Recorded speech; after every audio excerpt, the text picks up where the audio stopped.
Welcome back. Pardon me, I interrupted your thought. Could you just go ahead? And we're asking if that's a good approach, negotiating with no one, since there are too many of them, and then just go ahead and implement the program. Yes, I was just trying to explain that, terrorism or terrorists in most cases, once it gets to this point of negotiations, there is always difficulty in having a unified command amongst them, because especially in the Nigerian situation where people know that at the end of the day, when the negotiations are done, some booties will be falling out. Yeah, but if Mr. President was initially favorably disposed to negotiation, how come all of a sudden that changed? Government is no longer interested in negotiation? That's what we understand. Because if the statements credited to the NSA, saying you have so many of those groups, the statements credited to the VP over the weekend that, look, we will not negotiate with any of those militants, we will just go ahead and do what we have to do. Well, like I kept saying all along, you see, intelligence has got to go at work. There is no way government will want to act seriously on what's on ground without enough intelligence coming in. And that is why some of us, in most cases, have often, expressed such discontent, so to speak, with the defects, inherent defects in our national security and defense architecture. Why am I saying this? We cannot say we are gathering real intelligence when we are neglecting, for instance, vigilantes, neglecting, for instance, private security companies, and so on. We must find a way of bringing on board all these elements. We are gradually already talking about community policing now, and I can assure you maybe in the next few years we might see ourselves as a nation going into that. Without the vigilantes, who are actually the grassroots intelligence providers, you can't really succeed in your community policing. Fast forward to what we were discussing.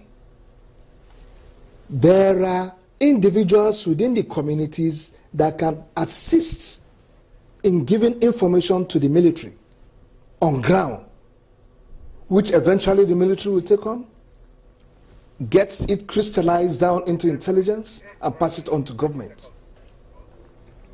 Okay?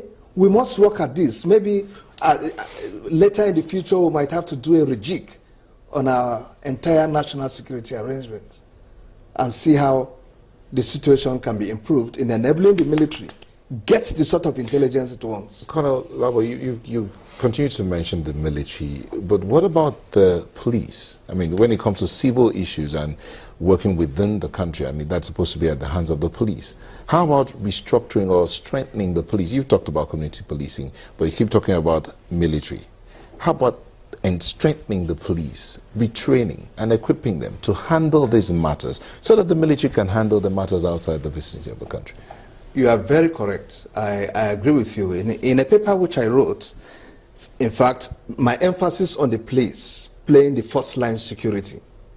Because as a matter of fact, we are over misusing the military in this country.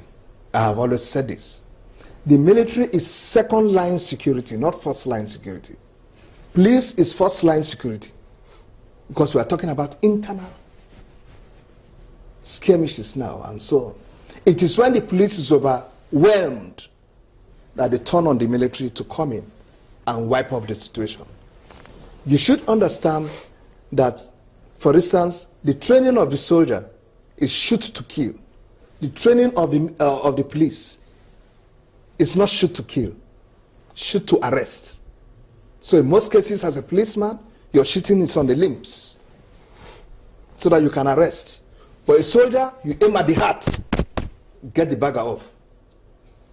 Okay? So it is important that we begin to understand the nature of the training of each of these groups and know how to apply them adequately. Let's ask you, sorry, Nyoto, let's ask you this, because the way it is, I still want us to go back to the crux of the matter, and it has to do with the Avengers. If they are not ready to dialogue at the moment or anytime soon, and they're not bringing any kind of list of demands before the government, what should we be calling them? Are they militants? Are they insurgents? Are they terrorists or criminals? They fit into all that. The entire nomenclature you have lined out, they fit into all. And I must say this, the patience elasticity of government is not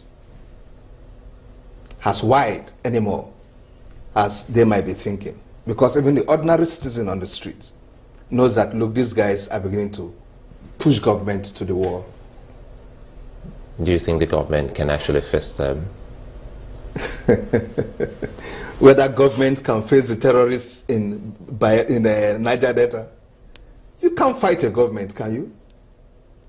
What ammunition are you bringing on the battlefield that the government cannot bring? It's just that giving government sense of responsibility, you cannot afford to behave irresponsibly as a government. These are your people. At the end of the day, we are talking about Nigerians. And what lines of action are you going to take as a government that might not see you suffering so much collateral damage? These are the things we must bring into consideration. So all this put together restricts government's action. Restricts government action. But let us not say, can government face them? And no, that will be challenging. But if you look at if you look at what the military is doing in Nigeria's northeast and a couple of other places, you also had told us that the military is overstretched, overused. Do you think that the military, with all of those on its plate, can put the Niger Delta matter on its plate? Yes. We have the right leadership today. If you had asked me this question in the last dispensation, I'll tell you no. Because people are busy sharing money which could have gone into buying armament for the military to do the job. But asking me now, I'll tell you yes. We have a military, when I say army, because in most cases I keep using the word army or military, I'm using it in a generic sense, so I want you to understand that. We have an army today that can even take on battles in 2-3 fronts. Okay? Today's battle is not fought by your muscles, the muscles or your biceps. It's fought with technology. It is fought with technology. All it will cost Nigeria is to bring in more equipment and invest more in technology for its armed forces. We will need aircrafts that will be able to pick on certain objects without creating too much collateral damage. All right? In all of this, what's the way forward? The way forward is, well, we have to find out individuals who will talk to these boys and make them understand the consequences and implications of their actions. For instance, the pipelines you are breaking, the oil gushing out, who is the first man that suffers? Your own community, your people. Your people. It's not me in Lagos or in Abuja or so. Your own people. This is the same environmental, problems which your own son in the last dispensation couldn't clear out. And a Fulani man has emerged from somewhere and is helping you to do the job. You are yet not appreciative. You are busy breaking pipelines. Who suffers it first? All right, Colonel Hassan Labo, thank you very much indeed for coming on this morning. We will be back in a moment.